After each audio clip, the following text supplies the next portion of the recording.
introduce our first speaker, who is a leader of the anti-movement here in Britain. She is the General Secretary of the Campaign for Nuclear Disarmament and a fellow officer of the Stop War Coalition.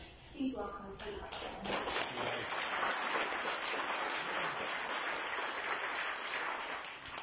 Thanks very much indeed, Shelley, and thanks to the Stop the War Coalition for organising this crucial meeting. Greetings to you all from CND and, of course, to our special guests here today. It's an honour to be on the platform with you.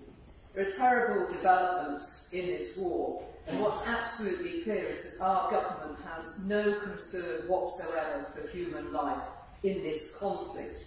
And I say that not only because it has repeatedly opposed negotiations that could bring this war to an end, but because its recent actions show a complete disregard for the life and health of Ukrainian civilians. I'm talking about the decision by the British government to send depleted uranium shells for use in the tanks that it sent to Ukraine last month. We totally condemn this decision. It just adds massively to the environmental and health disaster for those living through this conflict. DU is a chemically toxic and radioactive heavy metal. It's a byproduct of the enrichment process used to make reactor-grade uranium. It's used in weaponry because its heaviness gives it armour-piercing qualities, but on impact, toxic or radioactive dust is released, and that can be inhaled or ingested.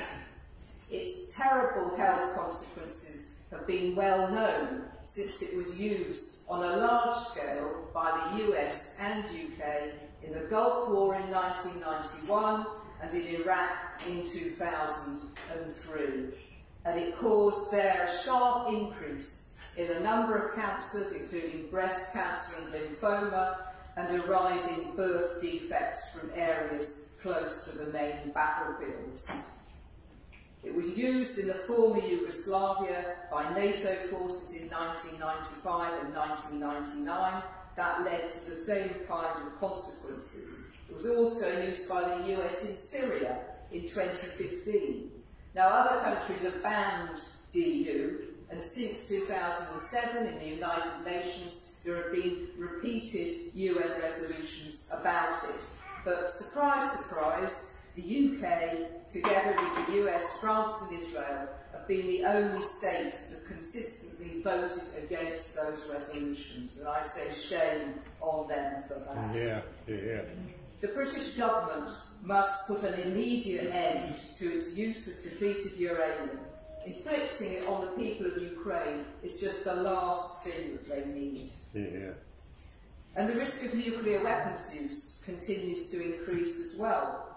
Recently, Russia announced that it will station nuclear weapons in Belarus. We condemn this development, and we've called on both Russia and NATO to stop escalating the nuclear risks we face in Europe. The deployment of so-called tactical nuclear weapons by NATO and now Russia, if this goes ahead in Belarus, significantly increases the risk of nuclear war on the European continent. Putin has claimed that the deployment would be like US nuclear sharing agreements within NATO and therefore not in violation of nuclear non-proliferation agreements. But the reality is that neither Russian nor NATO deployments in non-nuclear weapon states are legitimate under international law. Whoever does it, it's an illegal step. The US stations nuclear weapons across a number of its bases in Europe, which Francisco just referred to on screen. They're there under the auspices of NATO.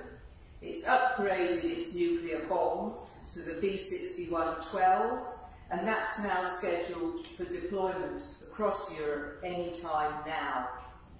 The particularly bad news for us here in Britain is that this bomb now has first strike capacity, and it will be coming to the Lakenheath Air Base in Suffolk, as well as to other US air bases in Germany, the Netherlands, Belgium and Italy. And that's in spite of the fact that a number of those countries, including their governments, have many times said that they do not wish to host those weapons. And let's make no mistake, this is precisely the type of weapon that will be used in this war, and it will put Britain on the front line of the conflict. So do please join us at the Lakenheath Air Base on the 20th of May to say no to US nuclear weapons in Britain. You can find the details of that action on our website. Of course, all this war and military escalation comes at an enormous financial cost, as well as a human cost. Last month's budget was announced against a backdrop of strikes and protests, calling on the British government to ensure decent wages and to address the cost of living crisis. As usual, the government claimed there was no money available, but that was 2 days after Rishi Sunak had already announced an additional £5 billion of military spending. Most of that increase is going on what's called the Defence Nuclear Enterprise, including spending on submarines and on the delivery of AUKUS, the new military pact whereby the UK and US will provide nuclear-powered submarines for Australia. So as if the war in Ukraine isn't terrible enough and destabilising enough, the UK is also accelerating its support for the US's rush to war with China. All this takes UK military spending up to 2.2% of GDP this year, and if you include spending on the Ukraine war, it's 2.29%. And Sunak announced so-called new aspiration to reach 2.5% of GDP. In money terms, this is rapidly taking us towards £50 billion a year, and it's well in excess of the required level of spending for NATO members, that's 2% of GDP. The political reason for doing this is clear. As Sunak says, these commitments will maintain our leading position in NATO. And that's the NATO whose expansion has played such a big role in bringing about this terrible war on Ukraine.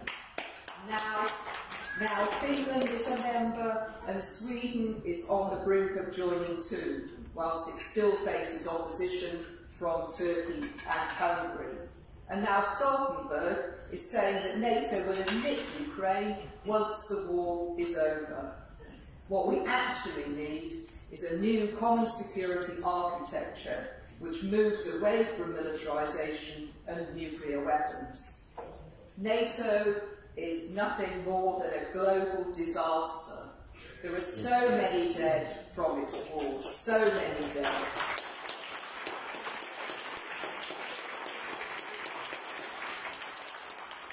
It has to end, and let's make that clear in our protests against the NATO summit in Vilnius this July. Who knows what further disastrous policies will be unrolled at that summit. And finally, Chair, just a word on profits in this war. Today, the FT, the Financial Times, ran a story that Ukraine's state energy company has held talks with ExxonMobil, Halliburton and Chevron on its energy sector. These include fracking and offshore natural gas. I mean, there are just so many ways in which this is a terrible idea. And let's just remember, Halliburton was among the first international companies to enter Iraq after the US invasion in 2003. The big companies are moving in here to exploit resources, and let's also recall that Ukraine has many rich natural resources, not least, according to the Kleinman Centre for Energy Policy at Penn University, they have massive amounts, maybe 500,000 tonnes, of lithium, one of the so-called rare metals, and it's become virtually irreplaceable in electric vehicle batteries. So, This is the old story of war for resources, for strategic advantage, for profits, played out in another country's land, inflicting terrible suffering on its people. So this war has to end, and the negotiations to do that must start now. Let's work together across Europe and beyond to make that happen. Thank you.